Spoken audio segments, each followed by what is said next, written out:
Today we are going to be covering ways that they are researching new and improving the uses in fossil fuels, the impact of using these fossil fuels, and how to minimize that impact.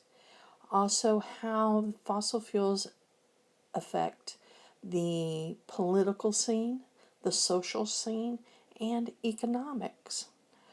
We will also be discussing strategies for conserving energy and enhancing our efficiency. Coal-fired power plants. They tend to get the coal brought in via trains. Then they are carried to a furnace where the coal is then burnt. The heat from the burning of the current coal in the furnace creates steam via boilers of water, which turn turbines and generate electricity.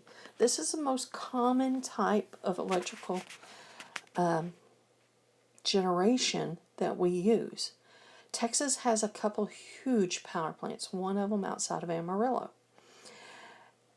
But the issue with these is it creates a toxic waste that has to be landfilled, and they have to put something known as scrubbers or filters on the air flowing out to remove the pollutants in it instead of releasing it into the atmosphere. Around here in Lake Lavon, we have two. One on Lake Lavon and one on Ray Hubbard. However, they are the same in this section. Okay, the only difference is here, instead of coal, they use natural gas. And that removes the ash buildup. And the natural gas is burned and heats up water out of the lake, turns turbines to create the electricity. The only offset is there is pollutants. Some of the pollutants are cleaned out with the air, but there is something called thermal pollution.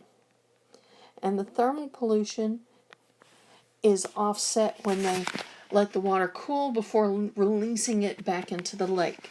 Because if they do not cool the water before they release it into the lake, the water does not have enough oxygen for the fish, and you will have a fish kill. So that is one of the concerns with the power plants like we have out on Lavon and Ray Hubbard. One of the easiest ways to get this coal is via mountaintop removal. It is the least expensive, but it produces a huge environmental impact. You have entire mountaintops being removed to expose the coal underneath them, and that produces a huge amount of rock being washed into the rivers and the streams, and erosion. Another way of how they are getting fossil fuels is drilling of oil. West Texas, the Permian Basin, we've already talked about because of the oil deposits. But there is a thing called directional drilling. You have vertical and horizontal drilling. An easy way to look at it is most common and traditional is where the pipe goes down to the well deposit and then the oil comes up that pipe. However, now we have a process called directional drilling. It allows the drillers to bore down or drill a hole that is directional. Okay, so that means you can go in and go horizontally and drill the holes. Or you can put them at an angle and drill for the oil. That gives them a larger radius to drill. fracking process to get shale and oil is another process where they use the directional drilling. At a typical oil and gas well, 2/3 of the deposits have a tendency to remain after the primary extraction. Then you come along with the secondary extraction of pushing solvents, water, steam, different chemicals down into the well to force the remaining oil and gas out of these fractures because they're fracturing the shell. This method is expensive compared to the secondary method. Currently, we're extending how we use fossil fuels and how we get fossil fuels. There's the mountaintop mining, there's the secondary extraction, hydraulic fracturing, offshore drilling, and unconventional fossil fuels, the methane hydrates. All these things increase our fuel production. They reduce the EROI ratio for our fuels. However, they intensify pollution and have been found to increase or worsen the climate issue. One of the major topics right now is with hydraulic fracturing and fracking because of the water becoming polluted by the processes. We have the Barnett Shale, where the fracking is occurring out in West Texas, basically from a line of like DFW west. Okay? Whereas in Pennsylvania, it's the Marcellus Shale. Okay? And they are finding out that this process is reducing the water sources. It is polluting people's water wells. And now they're starting to realize in some places, for example, in Oklahoma, there are areas where you cannot have any fracturing wells because of the earthquake potential. They're trying to see what is the link between the well and the earthquakes. They are finding that in the United States, 35% of our oil and 10% of the natural gas comes out of the Gulf of Mexico and off the coast of California. They are having to go further out into these waters to get some of the oil and gas. So they are drilling with technology that has outpaced our responses to deal with the accidents out there is not up to date compared to the technology of being so far out. I believe the Deepwater Horizon, it was a 2 to 4 hour, I can't remember which, flight on a helicopter to get to that well. So that means it's going to take time when an accident occurs to get people out there to rescue the workers and stop the flow of the oil. There was a hold on drilling in areas like the Deepwater Horizon, the Deepwater technology, until 2011 when new regulations could be in place and new rules designed to help mitigate the cost of an accident like the Deepwater Horizon. Also, as our climate is changing, areas in the Arctic are opening up for offshore drilling because it's no longer icing over all the time. So a lot of companies are trying to drill in the Arctic. They have to think about the temperatures, the ice, the winds, the waves. It makes it challenging, And so far, there's only been one company, a Dutch company, the Royal Dutch Shell, has attempted to drill in the Arctic. However, in 2015, they withdrew from the drilling practice because of a series of accidents and protest. However, currently the United States and Russia are in legal battles because Russia says the Arctic and all the oil belongs to them, and the United States and several other countries that basically have territories that edge the Arctic are saying no, some of that is ours also. So they are now embedded into a legal battle in the United Nations over who gets the oil under the ice. This is an image of the tar sands in Alberta, Canada. What they do is mountaintop removal, and they get down to the pit where the sand and the tar is, or the oil shell is, and then dig it out and pump it to facilities that process it. There are an estimated 3 trillion barrels of oil shale that can be extracted, and the majority of that is in the United States.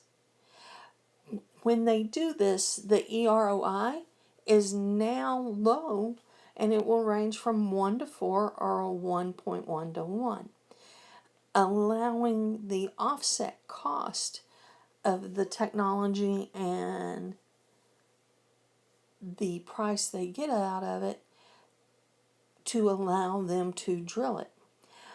Another source that we have discussed is the methane hydrate. It is also abundant. It is frozen in the oceans and in the Arctic, but only Japan has attempted to extract it due to concerns of accidental release of methane and accidents that can occur. Many countries are not trying to harvest that. As with anything, there are health risks. The reason they want to do mountaintop removal is because the health risk to miners due to mine collapses and inhalation of the coal dust or the black lung is so great. However, you do the mountaintop removal, you have extensive erosion, you have acid drainage with mines, and either way, the mountaintop removal, you're exposing the rocks to the rain, and you'll have the sulfides create the acid drainage. And with both of them, you have habitat loss. Habitat loss also occurs in drilling. The infrastructure needed to support it, the access roads, the pipelines, houses for the oilfield workers, moving the equipment around, excavating the soil, and then you have sludge or storage ponds for the sludge that they pump out of these wells. And then there's also risk with the hydraulic fracturing. There's leakage from the fracking that can get into nearby water wells or nearby aquifers. There's the movement of the methane upward into the aquifer. Air pollution due to the release of the methanes and other VOCs. Contamination from salts and radioactive materials and the chemicals they use to inject into the wells to break everything apart. Also, the minor earthquakes that are occurring due to the fracking. And then finally, the oil sands. This one is the most ecologically damaging due to the amount of deforestation and the water usage and the toxic water being released, because when it rains or when it snows and the snow melt, you are going to get all that running down into the pit because it's coming down, and then you are going to have to deal with the buildup of it and what happens when it gets out into the ocean. And then, well, once you get it out of the ground, you have to move it somewhere. The most common way for oil and coal is by rail. You have derailments. Derailments cause explosions. Natural gas is piped, pipelines. Tar sands is piped. Oil shale is piped. And those pipes do break. And natural gas, for example, the pipe that broke in Dallas that blew up the house and a section of Forest Lane, this was due to natural gas being piped into the home, escaping and building up in the home, and then a spark occurred and the gas explodes. You also have methane that escapes into the air during the drilling process, or when pipelines are not placed around to collect it.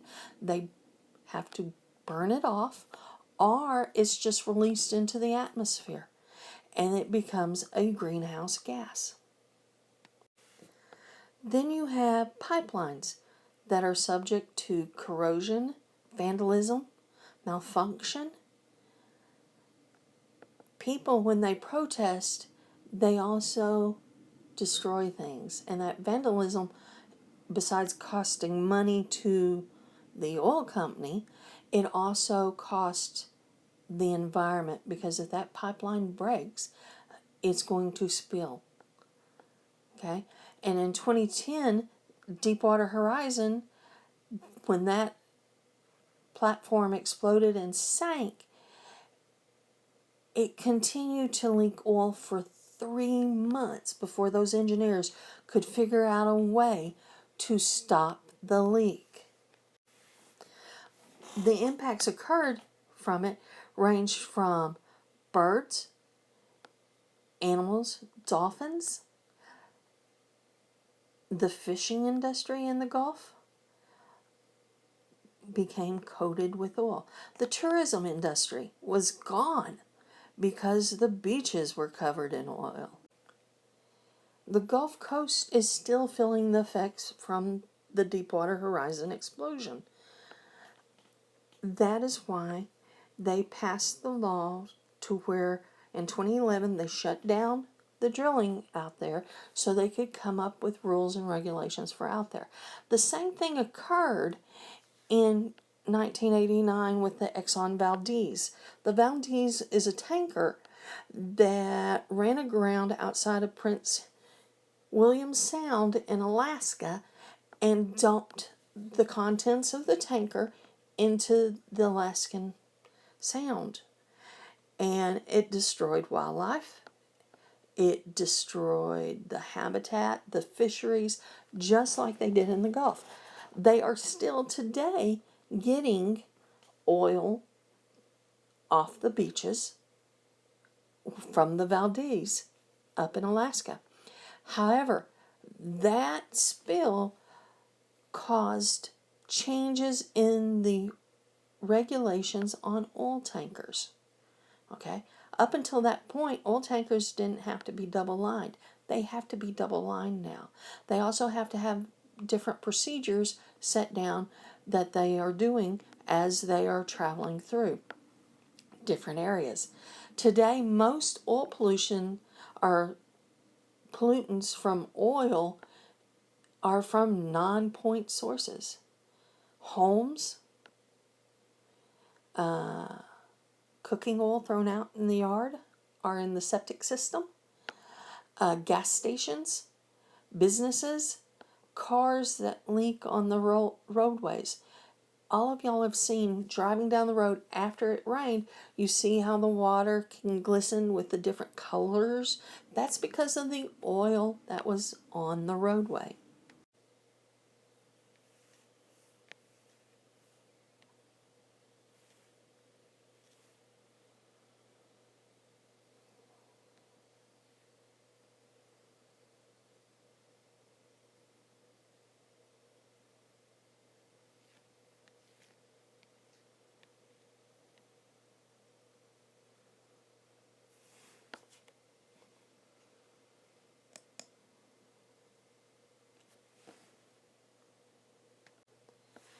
As with everything, you have a risk to human health with fossil fuels.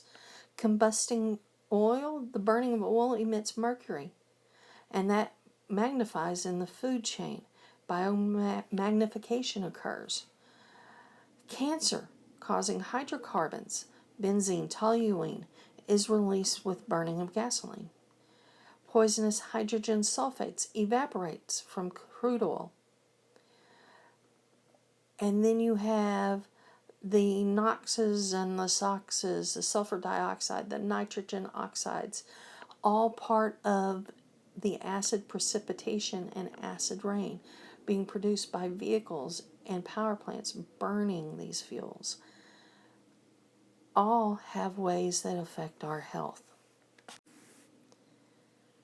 However, there are ways they are coming up with that are clean coal technologies. They are techniques that remove the chemical contaminants from the coal during generation of electricity. They remove the calcium and the magnesium. They absorb the sulfur dioxides and the chemical reactions that remove the nitrogen oxides to reduce these pollutants being released.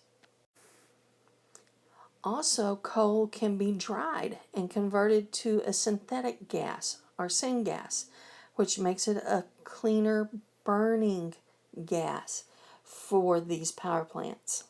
Then you have something called carbon capture and storage, CCS.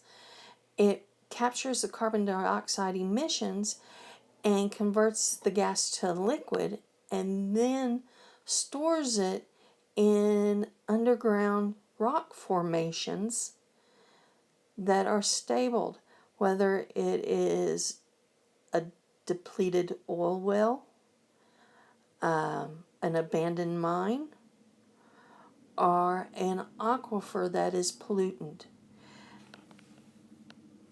That way they are not releasing this into the air. There is, as with anything, there are unknowns. And with the carbon capture and storage, they don't know how long it'll remain underground, or what would happen if an earthquake occurs and the contaminated groundwater is released into uncontaminated groundwater, or is pumping this in eventually going to cause earthquakes. The process is very energy intensive,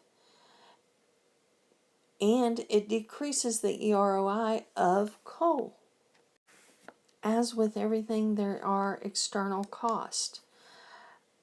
The health of the workers, the health of the people that live around the area, the environmental impact, medical expenses, cleanup expenses, damage to the climate. Is it long term, short term? How do we mitigate that damage? Fossil fuels have been kept artificially inexpensive due to government subsidies and tax breaks. Right now, the price of a barrel of gas has dropped because of what's going on in the world. At times, the price of a barrel of gas will increase and the gas prices will increase because of what's going on in the world. And then there's the local effect. The local effect, fossil fuels extracted lead to higher paying jobs. So there's a boost in the economy, and many feel that outweighs the potential environmental costs. Over time, there's booms that go bust. And however, the pollution stays forever until they clean it up. There are some sites that are so polluted they will never be cleaned up. They take massive amounts of equipment and money and years to fix the issue. And then you have things like the Keystone Pipeline. They said it would be thousands of jobs. Landowners declined the Canadian company's offer to buy the land, so the U.S. government went in over an eminent domain policy and bought the land. They condemn it, then buy it for whatever price they want to give. You have to consider that also when you're looking at these. The companies will do this if the government feels that the landowners and the public are not playing nice. Okay? So now you have to decide.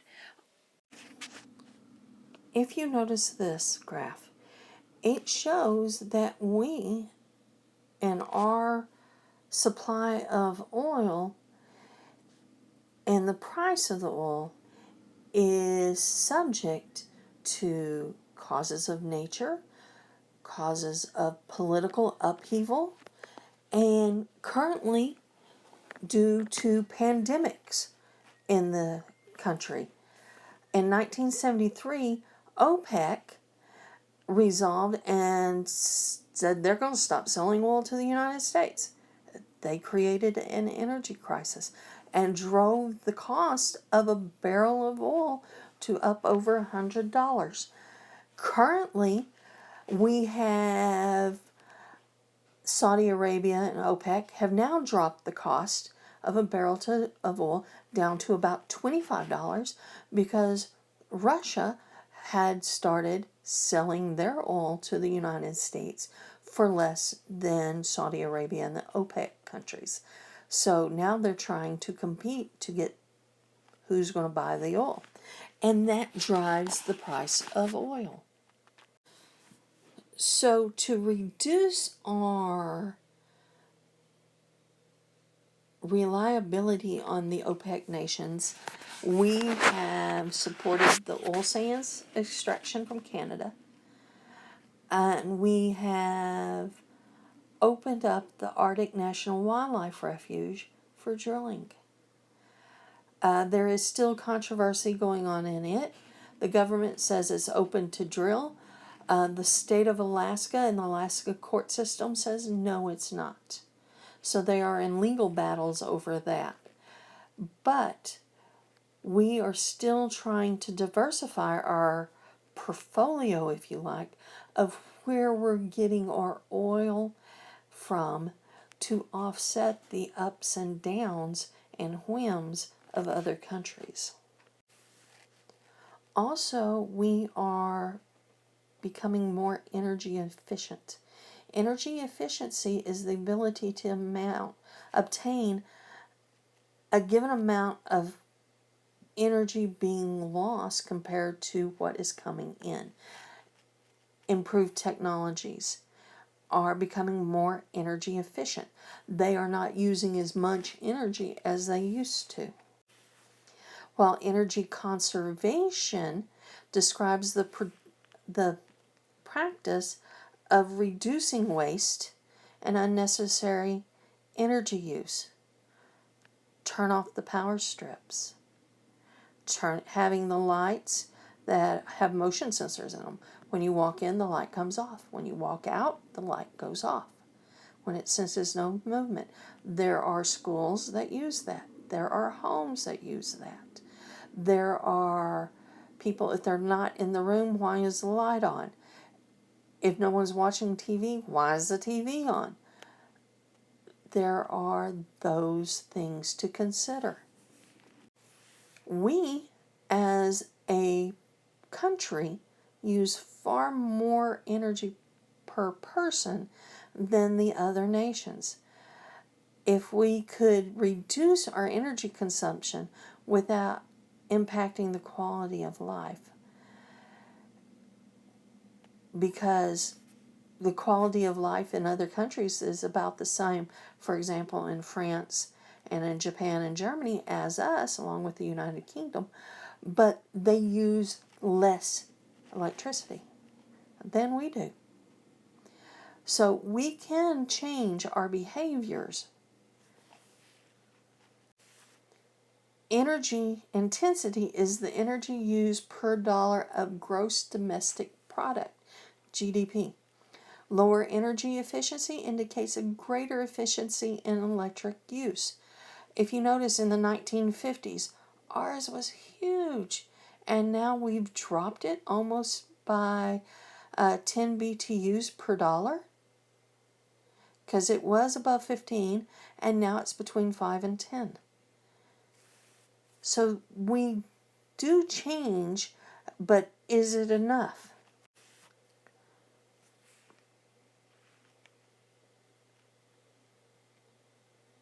Cogeneration. Excess heat being produced, being released, are being captured by the neighbors or in nearby workplaces and homes to produce other kinds of power. This is one way to do this is to reduce heat loss in buildings, improving the design of the building, improving the insulation. You can see which house of the four houses is losing the most energy. Look at the windows. You also can produce a effect of saving electrical energy or conserving it by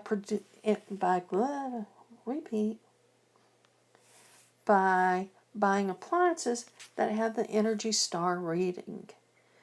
Okay, the Energy Star rating means that this appliance will save you money in the end by saving energy. And then you have vehicles.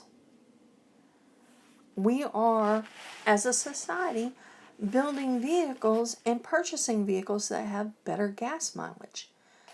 Okay, right now, the average fuel efficiency of vehicles varies. Trucks get the worst. Some cars and cars get the better.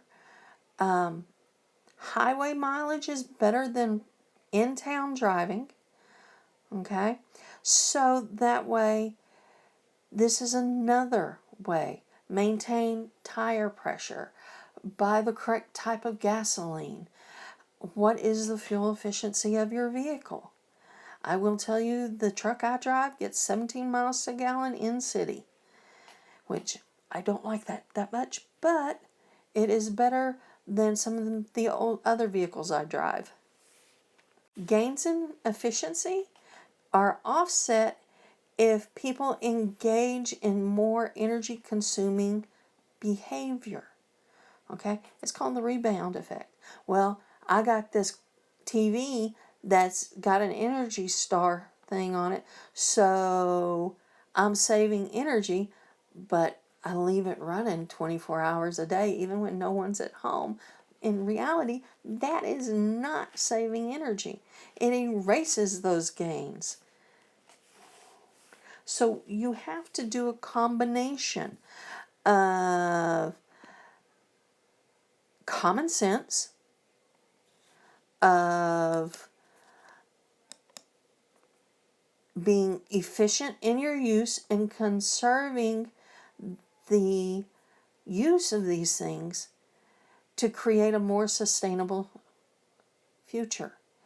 It is believed or estimated that the U.S. could save 6 million barrels of oil a day if we do that. This is more than what's being gained from using the oil sands out of Canada.